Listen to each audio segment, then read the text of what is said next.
Hey guys. Hey. Hi. So we're at Fab. Yes. First of all, can we just start for a second?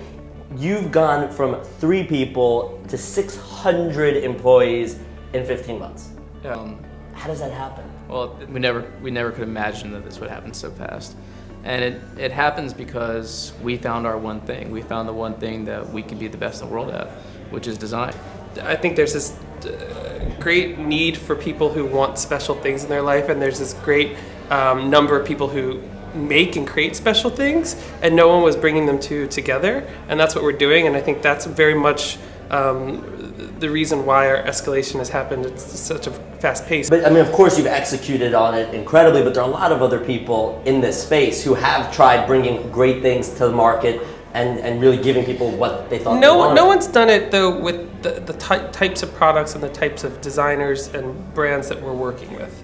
People have done it in fashion, they've done it with home, they've done it, but no one's done it for design, and no one's done it on the scale, and no one has stripped away the elitism of design. And I think we've broken down a lot of barriers in the sense that, you know, design means a lot of things to a lot of different people. Design comes from all over the world, and design comes at a lot of different price points. Do you think that it's that accessibility that's really been your secret to success? Absolutely. And, you know, I think no one before had put together, you know, kind of basically demystified design and made it feel like, you know, that design is everyday objects, all price points, all categories. And as long as we think that, you know, people will perk up and smile and benefit from it, we'll put it on the site. And that's, you know, a great thing about being an online retailer, and is that, you know, you don't have the physical boundaries or borders of, you know, kind of shelf limitation. Speaking of the offline physical world, you are the fastest growing e-commerce site. You couldn't have achieved this kind of crazy fast success if this were a brick and mortar business, right? Absolutely. How did you leverage the tools of the web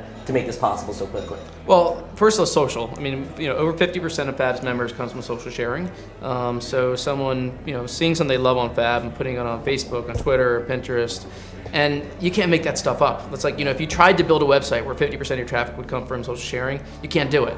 It happens because the products that Bradford and his team picks out are stuff that people want to share. And so it's just this kind of authenticity to it of find stuff that makes people smile, find stuff that makes them go wow, and combine that with a really beautiful web experience or a mobile experience, and the sharing happens. There's a discovery element. So what we've done with Fab is we've you know, and I think of mobile as an example, is we've taken that kind of offline discovery process and brought it to e-commerce, where people want to open our app every day and just say, I wonder what's going to be on Fab today.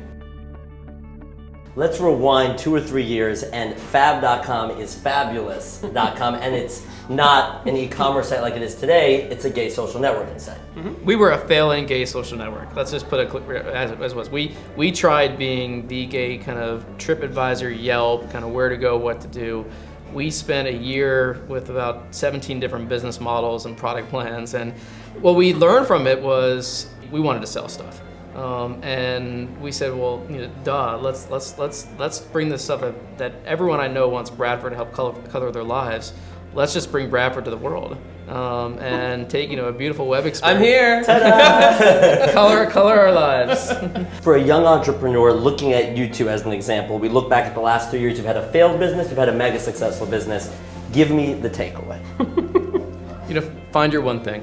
Find the one thing that you're most passionate about, that you can be the best at, and just go for it and do that one thing. And if you're doing something that you're not passionate about, or that you're realizing that you can't be the best at, just stop and do something else. There's lots of interesting problems out there to just try to solve. And, you know, don't bang your head against the wall doing something that's not working.